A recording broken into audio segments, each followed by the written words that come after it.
very small here today. Anyways, yeah. Hopefully everybody can hear us all right. We did a sound check. We have no idea who's here, who isn't here. You sound amazing. Oh, thanks, Chris. Yeah, good. Oh, here we go.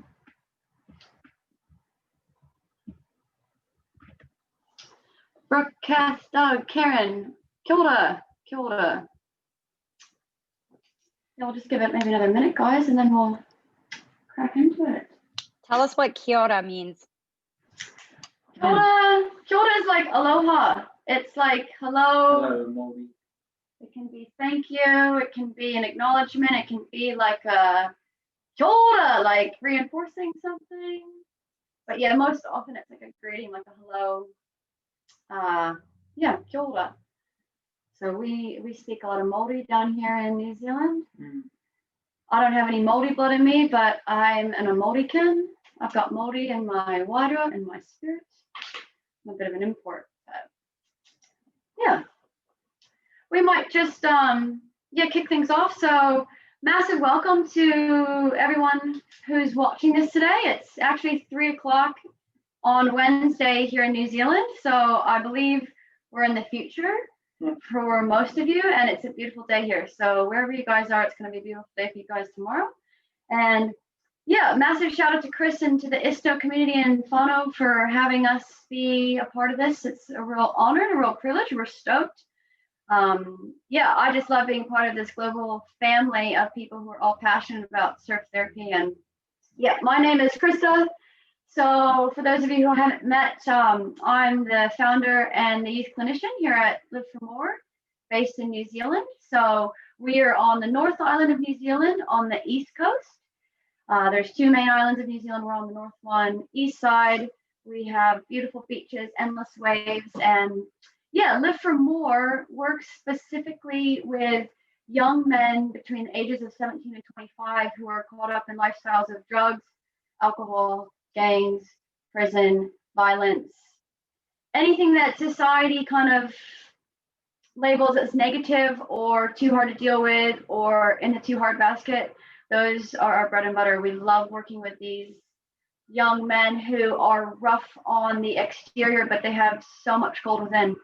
And we obviously, like the rest of the presentators, we take these guys surfing, but surfing is just the vehicle that engages them and allows us to build a relationship with them outside of the 4 walls of an office. And from that relationship, then we're able to provide a lot of support that these guys desperately need.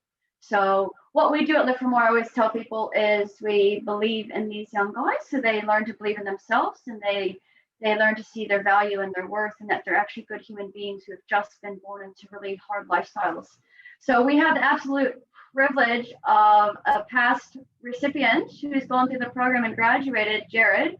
He's going to be sharing his story. He now works with Live for More full-time as a youth mentor. He's come the full circle, and he's an incredible man and has so much to offer the world. So really looking forward to hearing his story. Before I pass it over to him, I'm just going to read a quick little email. The very first day that Jared went surfing, he had a meeting with his probation officer that same afternoon. And he had been working with his probation officer for a few months after being released from prison. And she was actually quite worried about him. He was going downhill since he had been released. She wasn't really sure what she could do. She felt like she was trying to offer help and nothing was really getting through to him. And she sent this email to me the same afternoon after she met with him after he surfed. She wrote, "A bright and excited young man reported to me today following his first experience in a wetsuit, his first experience with surfing. Very different to the hesitant, unsure, and unmotivated fella I saw last time. His psychologist was worried about him too. Thank you so much for persevering with him. I am so pleased for him." So that email was from 2.5 years ago when Jared first started surfing. And yeah, on that note, I'm just gonna hand it over to the amazing Jared Dixon. Yeah, kia ora, whānau. My name is Jared Dixon. I'm 26 years old. And yeah, I'm just going to get into it and just share my story and my background with you, and yeah, how I sort of surfing just sort of, yeah, got me on a straight track in life, and yeah, away from all my troubles or just mischief really growing up. So yeah, I'll just crack into it. So yeah, so my life for me, my upbringing and stuff growing up, I was brought up with my family, my mum, my dad. I've got 4 younger brothers and 1 older sister. So I'm the oldest male. I'm the oldest boy in my family. For me growing up, my household was full of drugs, alcohol, violence, abuse, physical abuse and stuff. Yeah, I was pretty much like a little mischief little kid. So I was taught a lot of things that I thought was normal in my life, like using drugs and alcohol, or using physical violence at school towards other people. In my childhood, I was just exposed to heaps of drug use in my household. My mum and dad were heavy drug users, which later in life led to me using drugs. There was a lot of drinking in my household. My dad was heavily dependent on alcohol.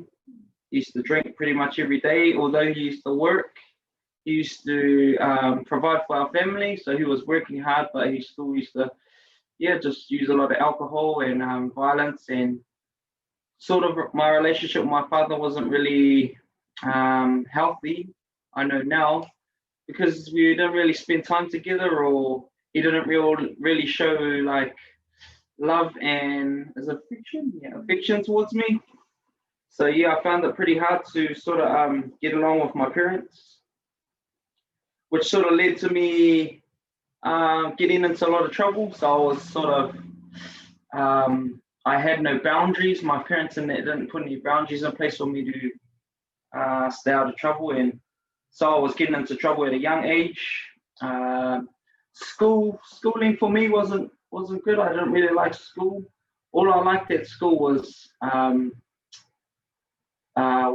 PE, and that's like doing sports. So that's the only thing I do at school was sports. I didn't like sitting in a classroom or being in the office. I just like being outside and active, and like out in the just out in the world outside. I never used to like being in classrooms. And I started getting into trouble because just my family was pretty like poor, not poor, but we used to manage. My parents used to manage, but we found it hard to just like get the basic things for school and stuff. So I had to start stealing to provide for myself. I never used to like going to school without the latest stuff or whatever, no shoes and stuff. But I started getting in trouble and started getting into petty crime. It's just like stealing cars, robbing people, robbing houses, anything to get money to support myself. I started using drugs. I first started using marijuana at the age of about 11. I think I was 11 years old. So I started drugs really young, pretty much just from it being around me and me seeing my parents use it and them normalizing it, making it normal in our household. So I thought that was good, and I thought it was normal. So I used myself. Getting into drugs for me just really set me on a path to destruction, really. And I was needing money to support my drug habit. I was heavily addicted at that age, smoking marijuana every day. And a lot of my crimes, eventually I ended up in prison.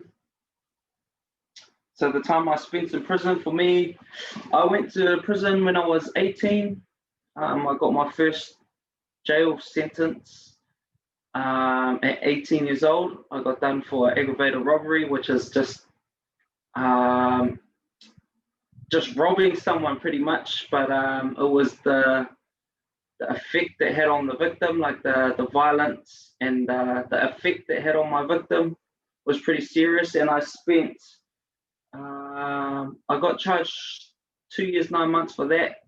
I went and spent a bit of time in jail, about 2 years, and then I got out, and then I was, I heard about Live for More, the Live for More program. And when I heard about the Live for More program, Krista, I got it from my probation, my probation officer, when I got out of jail, referred me to do the Live for More, and I was set on track to do it. But then I ended up getting myself back into trouble, and then I was back in the court system, and I was back in jail within 3 months' time. So I didn't manage to do the program, the Live for More program then, because I went back to jail. That was my second time in jail, and it was for the same thing. And then I got longer. This time I got 3.5 years this time, and I had to serve the whole sentence, which was pretty rich. But yeah, it was good for me in a way where I sort of learned. I sort of knew that like I wasn't in shape to be out in the community, and I was a high risk to community, and yeah, I was just, I had to be there pretty much really.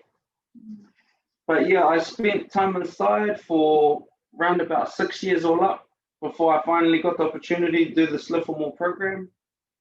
Coming out of jail. So when I was in jail, I had no support.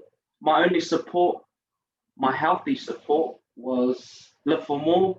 Krista was my counselor, and she wrote to me and she encouraged me. She kept real positive, just kept me positive, sending me in positive letters and encouraging me to just get better and stay on track, and telling me the right things to do, and supporting me. So yeah, Live for More was pretty much my main support while I was in jail. And I heard about the whole program, and I sort of knew when I went back to jail that one day I was going to get out and I was going to come around and do the surfing program, because I heard about it. And for me, a lot of my cousins done it. A lot of my mates had done this program before. They didn't tell me about it, but I just sort of knew about it. I used to see it a lot and hear about it all the time because Krista was always in my ear. But yeah, for me and my first experience in Live for More, this was after my 6 years. I spent in jail, I got out, and I finally got the opportunity to do this program. So yeah, for me, the surf therapy program, for me, I love the freedom of getting out in the water, out into the community. I think the main reason behind that was that I had spent so long in prison. I sort of felt, I sort of felt closed in. I didn't, how to explain it? Like, I was like, I was like institutionalized. So I was sort of trapped. I thought I was stuck in a container. But when I come to Live for More, I started getting out into the community and out into the water, which sort of freed me and opened my mind up to the world pretty much, because I had been inside so long. I thought I was trapped in my head pretty much. So the surfing really, it freed me.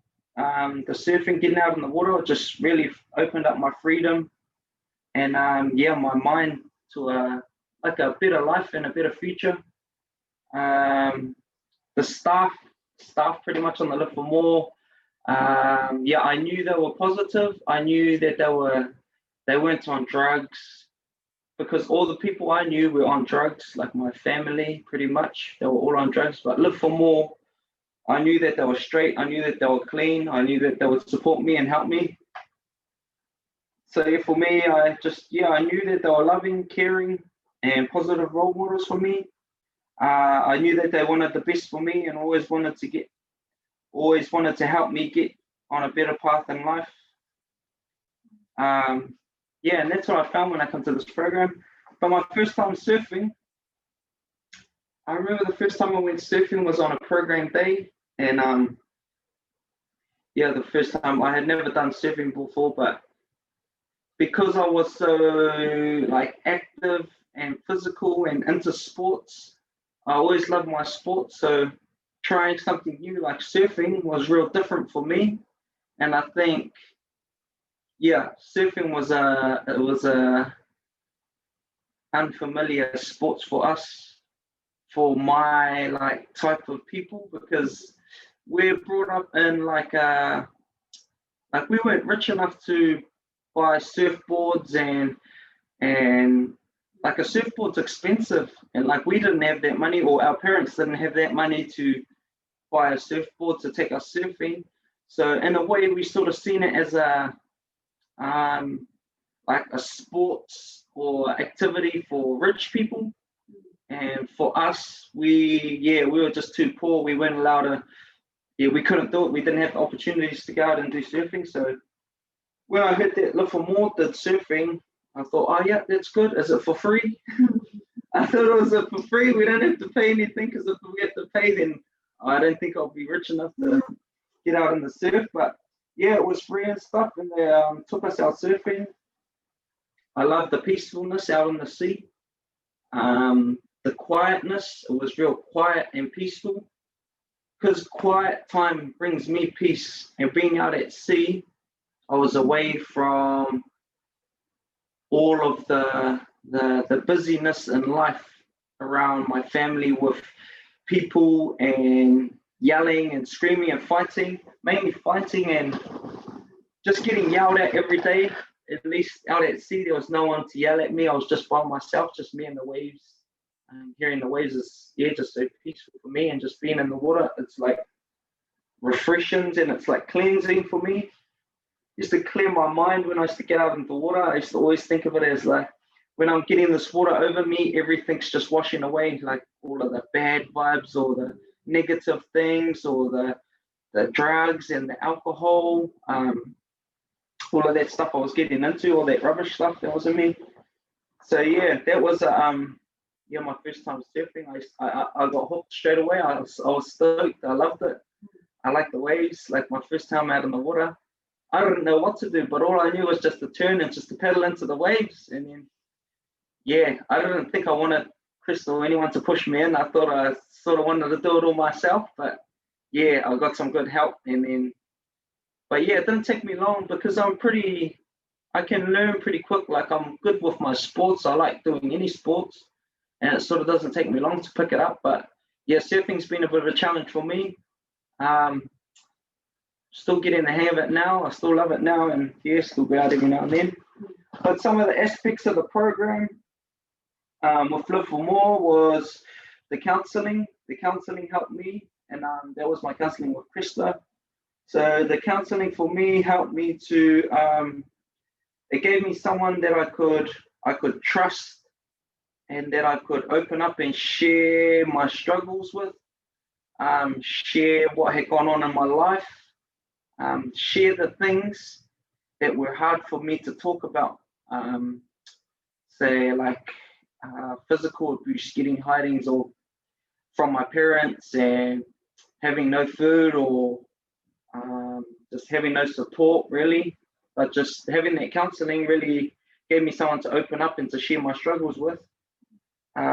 So yeah, and it was just my relationship started to grow with Live for More when I knew that I could trust them with whatever I said, and they wouldn't, judge me or just throw me to the side or ignore it and stuff. So that was really good for me to know that.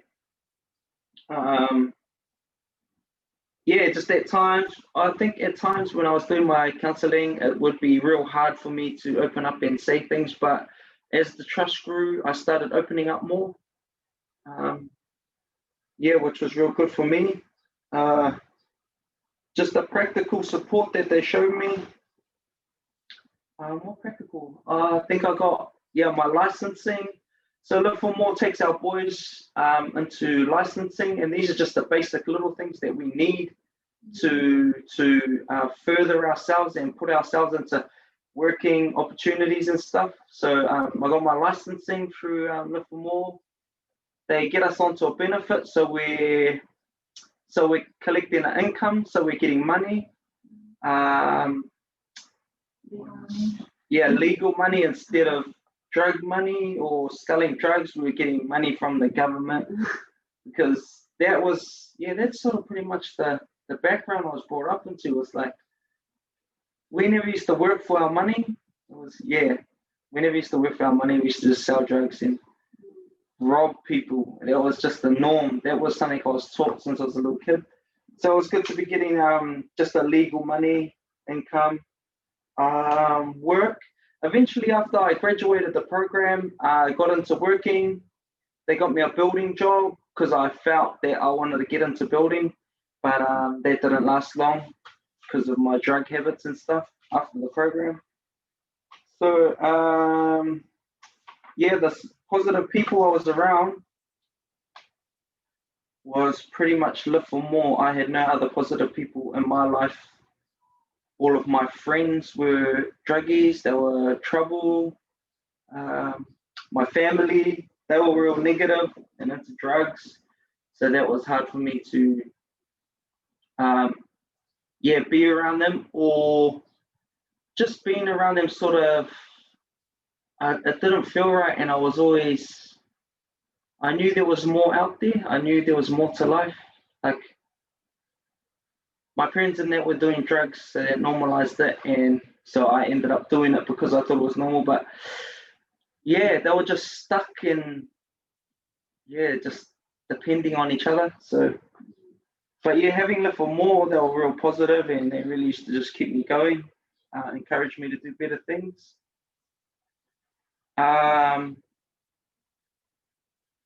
What did surfing do for me? So surfing for me, it just refreshed me. It refreshed my mind. It kept me out of trouble. It stopped me from, hanging around with my trouble mates pretty much. Instead of going and getting into trouble with all my mates, I used to come along to live for more. But I still used to go back to it. Like my mates and stuff, like live for more was real good at just keeping me away from trouble and stuff and giving me some real good feedback. But after I graduated the program, and I got the top award because I had made the most progress with my life. Just I think they've seen a lot of potential in me to change my life around. Which at the time I didn't really see because I was still under the influence of drugs and alcohol and stuff. And I was still heavily involved with the gangs throughout my program. But it was just something that was there with the Live for More that really stuck to me, and it really stood out to me. So, but it sort of to wrap around to the part where I hit rock bottom, where I fell over, and but after the program I fell back into my old life. Got really bad with the drugs and alcohol. I started spiraling out of control. My drug use got heavier. My involvement with the gangs got worse, and my risk of going back to jail was getting higher. So I could feel myself on the wrong track. I knew I was either gonna, when I was in amongst all this confusion and stuff, I knew I was either gonna go back to jail, I was either gonna get shot from someone because of the gang warfare and the drugs, and or I was gonna end up in jail, or I was gonna get shot, or I was gonna get killed. Those were like pretty much the two options of what was going to happen if I didn't sort myself out. And all of this stuff happened after I lost my job, my building job. Drugs, methamphetamine, drug dealing. And then that's when pretty much stuff hit the fan, where my life was at the bottom. It was I was in a place where I felt I was stuck. I was drowning. I didn't know what to do. Yeah, it just felt like my soul had been taken away when I got to that point, from all of that drug, all of this gang tension, all of my upbringing things. And yeah, I just thought about it one day, and I knew that I had to change myself. Like, I had to get out of that place of darkness. And that's when I thought of the Live for More game. It popped up to my mind, and it reminded me of the surfing, the freedom that the surfing gave to me. And then I knew I wanted that feeling back. I knew I wanted that feeling of freedom, that feeling of peace. I never had that peace because I was stuck up in this dark world pretty much. And I knew that the surfing and the Live for More team was gonna be my get out of jail, or my bring me back to life pretty much. And yeah, it was because I knew that these were the people I trusted, and I knew I could be open and honest with them. And I reached out to them because I knew they would be there for me no matter how bad my life was. So I got to a day where I was real dark and I didn't know what to do. I was real upset. I was real what would it be, like depressed, maybe some sort of mental health going on. And I reached out to Krista. I rang up Krista because I knew that they would be able to help me. I rang up the Live for More team, and they came over to my house and they picked me up, and I was crying. I was just sitting in my shed crying. And one thing I do remember is when I was in the shed, I was lying next to my surfboard. And then that was the thing that really caught me, because through all my time, I was up to mischief and all this, but my surfboard was still with me. And that was the surfboard I got on Live for More. And when I was lying there, it was like I was hugging my surfboard, and I knew that surfboard was going to bring me peace and freedom. And then, yeah, Krista and Sean, the mentors of the program, come over and pick me up. And they took me away from my house because my family and that were real encouraging of drugs and alcohol, and used to say that I just need some drugs. My family just say I need some drugs. That's all he needs. He just needs drugs. But I knew I didn't need that. I didn't want that. And then so we went off.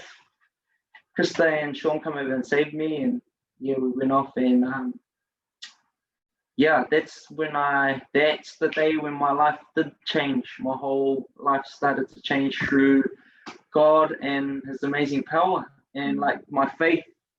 Krista and Sean and Tamati, he's our pastor of our church. They picked me up. They took me back to the Live for More base. They fed me because they said I must have been skinny because I hadn't been eating or anything because of the drugs. And I ate with them. And then our pastor of our church came in and he took me. I went for a ride with them because Krista and we were busy. But I went for a ride, and then I gave my heart to the Lord. It was something that Tama did. He just asked me, are you ready to change your life? Are you ready to change everything? Are you ready to give up all the drugs and get away from the gangs? And I was just like, yeah, I'm ready. So this was at a cafe, and he started praying for me. He prayed for me. And then I gave my heart to the Lord. I didn't know what I was up to. I just said, I want to change. I just wanted to change. I don't know what he was going to do, but he started praying for me. And he asked me, do you accept the Lord Jesus Christ into your life to help, to heal you and that? And I was just like, oh, yep. I didn't know what it meant. But it was ever since that day, I broke down in the cafe. I started crying. And then after I started crying, he prayed for me. And then he just said, it's all right. God's got you. And I was just like, okay, yep, sweet. And then ever since that day, I've been drug free. How long has it been now? Almost 17 months. Almost 17 months, drug free ever since that day. And God totally freed me from drugs, alcohol, cigarettes, got me out of the drugs, got me away from all of my like friends, my old associates and stuff. And yeah, God just totally freed my life. I come back to the base after that. Oh no, I think we went to a shop and we got me a Bible, because I must have had a Bible that was different. But yeah, we got a Bible. My pastor bought me a Bible, and then he brought me back here. I threw my phone away. I got off Facebook. Those were like just connections that people would get back at me and pull me back down to the dark path. But yeah, that happened, and that day was like life changing for me. Yeah, it meant the world to me, and it still does today. And yeah, after that, what happened after that? I come back to the base. Okay, yeah, I better move forward. But yeah, and that after that, yeah, I was still healed and stuff. But after that, I got into being a mentor on the program. Oh no, yeah, sort of like a mentor on the program.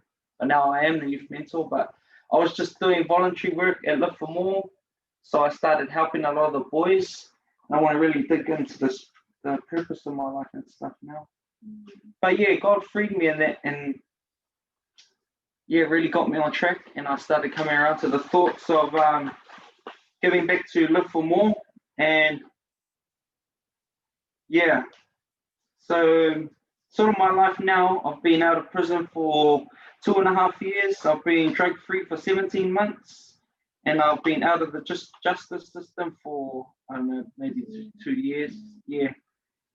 And I'm out of the gang, so I'm away from my gang. I'm no longer in gangs. I'm living legal, and shining my light to my family, who are now changing too. My family is coming to change. But through all of that now, I feel I have purpose in my life. Like coming from prison, and now I've got purpose in my life. It's like now I know my purpose in life is to, I've come through all of this in my life. My whole life is going to help other people to get free and to help them through their life and struggles. And those are pretty much like the boys that we're working with now on the program. I can relate to them. The boys that we work with, I've been where they've been: jail, drugs, alcohol, gangs, violence. And these are the things that they think are like cool, or they love it, but I'm going to show them a different way. And like, yeah, that's the real purpose I have, is to give back to Live for More and to help support our boys that come through the Live for More to change their lives. And because I've experienced the challenges that they have, so I'll be able to relate with them and just share my story with them. That's my main thing, is my testimony. Sharing my story to these boys will really inspire them to know that there's a better road out there. And coming through this Live for More course, now that I'm the youth mentor, I've got that opportunity to start helping them, getting them on track at a younger age while they're young. And I really believe that a lot of the boys will respect me and just really learn off me, or just for me to be able to help them. But yeah, that's pretty much my purpose in life now. I still love surfing. I still go out surfing heaps. Still getting better at it. But yeah, working now as a mentor, youth mentor. It's just been a real long journey for me, but I've made it out on the other side, and it's all through Live for More and the Lord, pretty much, both in a mix. If I didn't do this Live for More program and be introduced to surfing, I wouldn't have met the Lord. I would probably be still stuck in the system and still in jail, pretty much, or dead. But I'm here now. I'm alive, and I'm doing well. I really strive to better my little brothers' lives.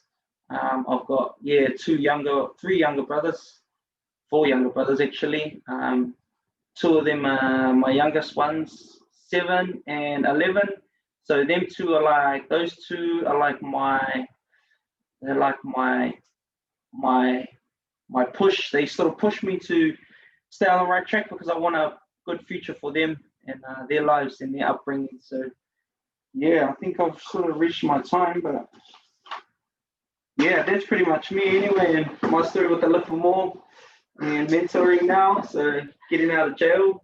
But yeah, I'm free and loving life.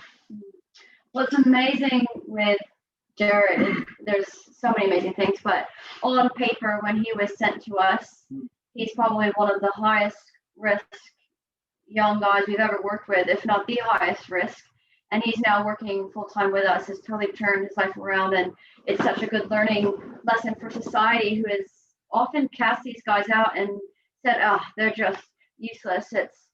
It's sad in New Zealand because New Zealand has some of the leading statistics for heaps of negative things. So youth suicide, prison rates, gang rates, highest gang rate per capita in the world, mental health, drugs. Like New Zealand is this little paradise, but it actually has some of the worst social statistics. And unfortunately, Māori is the native race here in New Zealand, and Māori are overrepresented in every negative statistic that there is. And the Māori population of New Zealand is about 15%, but prison population is about 60% Māori. So they're 4 times overrepresented. And majority of the young guys that we work with are Māori, and colonization is a whole another topic, but that's definitely a factor of why, the Māori race is so, the struggle is real for them. So about 95% of the young guys we're working with are Māori, and there's this huge disconnect between themselves and their culture, who they come from, having pride in their culture because it's almost embedded in them that your culture is bad from colonization. So a huge part of our program is actually connecting them back to their Māori culture. So they learn their pepeha, their whakapapa, which is like their family tree of where they've come from and their ancestral land. They also learn haka on the program, which I think most people are familiar with haka, and they perform these things at their graduation. So not only are they learning to believe in themselves through the program, they're getting exposed to new experiences like surfing, they're getting opportunities, they're also reconnecting to their identity and who they are, and learning to be proud of the men they are and become the men that they've always been meant to be. So Jared is just one story of so many young men who, with the right support around them and the right people believing in them and being able to build up that self-worth and that self-esteem, they actually rise up and become who they're supposed to become. Because all of these young guys we're working with have been through extreme trauma in their lives. They're born into families of violence, drugs, sexual abuse, parents who are mentally unwell, mom and dad in and out of jail, dad's in a gang, like mom's a prostitute. Like the reality of who we're working with, if you look beneath the surface of the bad behavior, society just judges them. But when you look beneath the surface and you see a little bit more, you understand why they're so damaged. But they have every potential to heal. Like here's Jared now being able to give back and use all of the trauma and the negative experiences that he's been through for good to actually help others. So in a nutshell, that is Live for More. Live for More essentially is what its name is. We try to show these guys that there's more in life to live for than what they've seen and what they know. So yeah, I think it's about time that we get into some Q&A. So hopefully these are here. Okay. Can I just say something really quick? I'm not coming on video because I'm crying. You're crying, Chris. Because of the timing, well, Jared, because of the time, I know Jared has answered some of these. So start maybe from the bottom up and try to get through at least 3 of them because we're going to run out of time. Thanks. Sweet, cool. I'm not good at questions and answers though. But... Okay, the question is, could you share about both of your education backgrounds, life experiences that led you to what you do now? Okay, great question. Great question, Marianne. So I've got a background in psychology. I've got my undergrad in psychology, and then I've studied postgrad here in New Zealand in mental health and addictions. And then I've also got registration with a professional body of drug and alcohol practitioners. So I come from a more clinical background. Jared, on the other hand, has a QBE. Yes, experience for me. Qualified by experience, if anyone doesn't know Yeah. what a QBE is. But I got my surfing certificate anyway, so. Yeah, Jared's become a qualified surf instructor. Yeah, surf instructor, that's me. He's just been working officially with us full time the past 2.5 months, but that is one thing we are trying to implement into the people that work with us, giving them opportunities, sending you on trainings, maybe getting social work or studying a degree or papers of some sort to back up the life experience, which in some ways is even more powerful. Our team is kind of a mix of people who have qualification by paper and qualification by life, which both are equally as important. Another question, what is the Pakeha and Māori mix? I'm very interested in being Kiwi. I covered this a little bit, but yeah, majority of the young men we're working with, probably about 95% are Māori. A very, very small percentage are New Zealand European, or Pakeha as they call them. And every now and then we've had somebody who's got Pacific Island background, Samoan, Tongan. But yeah, almost all of the young men we're working with are Māori. That's not because it's only for Māori. The program is open to anyone, but the reality of the referrals we're getting and who we're working with, the people most needing the support are the Māori young men. Māori young men in New Zealand have the highest suicide rate category. So a lot of the young guys who come to us, over half of them by the time they come to us have already attempted suicide or been suicidal. So there's high risk and there's at risk, and the reality is, like, we are working with the highest risk of the highest risk young people. Next question, can you tell us something about the atmosphere at your program and the culture? Where are these participants at emotionally, socially, spiritually when they arrive with you? Yeah, the easiest way I would explain this would be that when the guys come to us, they are so broken. They are broken mentally, their mental health is not well. Socially, they're very inept, a lot of anxiety. Spiritually, they're so broken. They have no peace, no hope. They just can't even see that life could be any different. But they all want to change. Like, most of these guys are so desperate to change. They just have no idea how to change because there's nobody in their lives living differently to the way that they're living. So once they come to Live for More, and like Jared was sharing, what so many of the guys say to us time and time again is, oh, this place is so positive. This place is so positive. Like, we take for granted, coming from a healthy, happy family, like a positive environment is not the norm for some of these people. Like, just having conversations where you're not being yelled at, you're not being sworn at, you're not being called useless, you're not getting hit. They just love being around the positivity and being encouraged, and that's what really makes them thrive.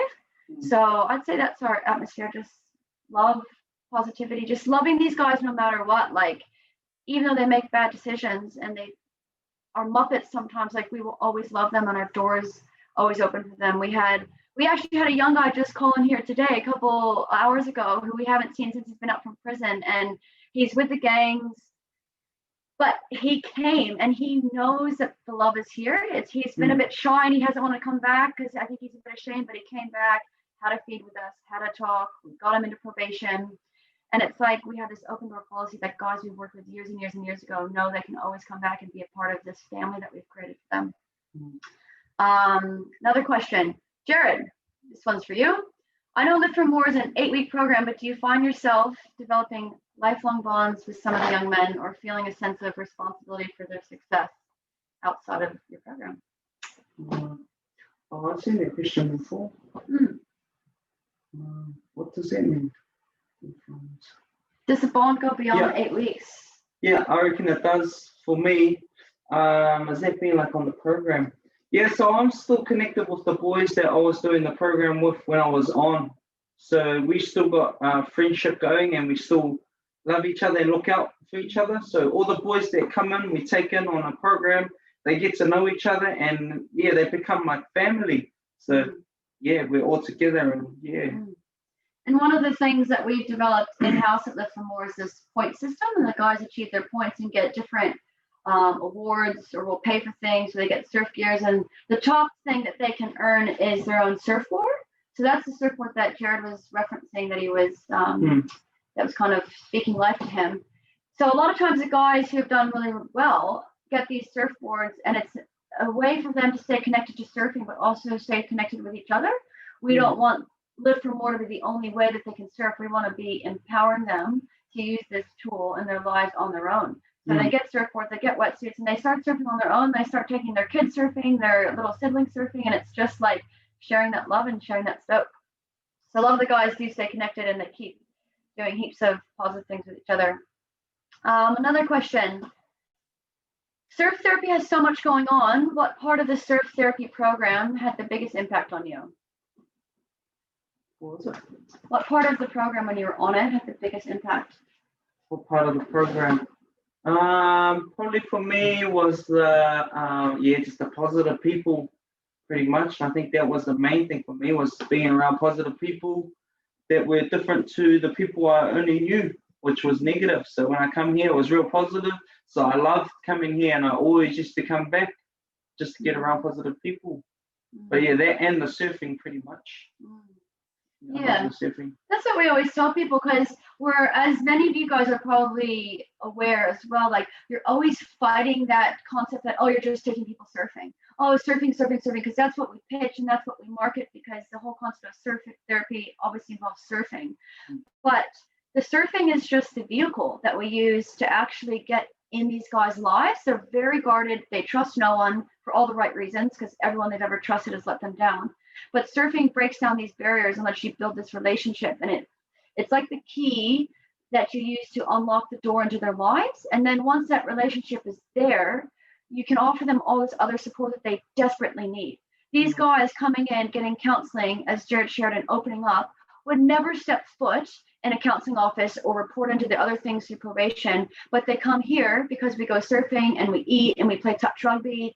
And then from there, they're actually open to all of this other support that's available to them. So it's like surfing is this tool that just first engages the guys and then empowers them, and it enlightens them to this whole other life out there that's available to them if they actually really want it.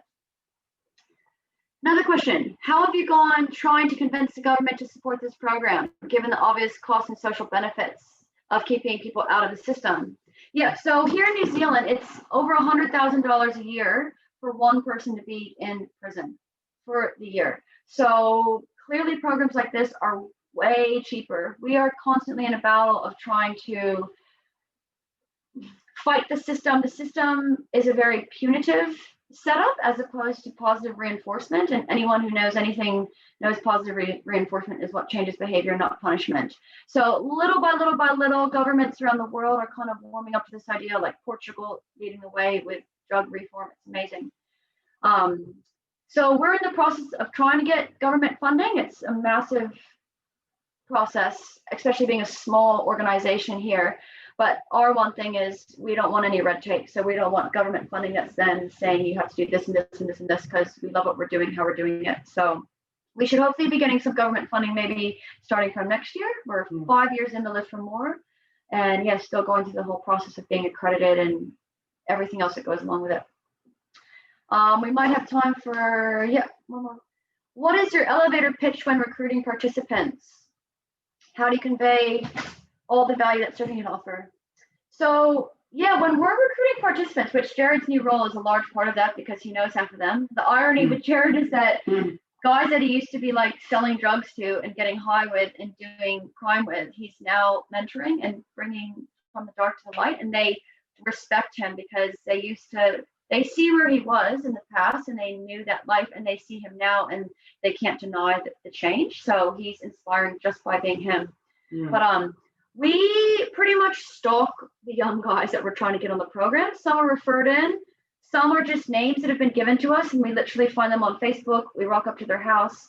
We just offer them support and say, we're not the system. We actually hate the system, and we'd love to help you get out of the system. We can pay for things. We can get you into work. We have heaps of food. We go surfing. So depending on each young guy, like you pitch whatever is kind of good for them. Some of them are really keen to work. Some of them really want their license. Some of them just want to get out of the house and actually do something because they're literally sitting on doing nothing all day. We work only specifically with disengaged young guys. So they're not working, they're not on a course, they're literally selling drugs, doing drugs, roaming, breaking into your house, breaking into your car, being little mischief thugs. So we just pitch to them, we're here to support you. And sometimes you'll be kind of headhunting these guys for a few programs and they might come around a year later, but you're forever kind of on the case offering the support. So we just tell them whenever they're ready, we're here. So I think, Chris, how are we going on time? Should we keep talking? Should we answer? We've got to, yeah, we kind of have to wrap it up. I'm honestly, you two, you could rule the world. Thank you. Everybody knows me and expects me to start crying, but I'm crying because it matters. Thank you so much for sharing your story, Jared and Krista, the impact that you made. I mean, you went to New Zealand and said, I'm never leaving. And you quite literally changed the community in so many ways. I should just get off video. I want to say thank you so much. If there's any questions that we didn't get to, Jared and Krista, if you could jump on Huva and respond to those. But from the bottom of my heart and on behalf of the entire sector, we're so grateful you two joined us and gave some of your wisdom and your experiences, and were willing to be so vulnerable with us because you inspire us to want to be better. We might not have your background.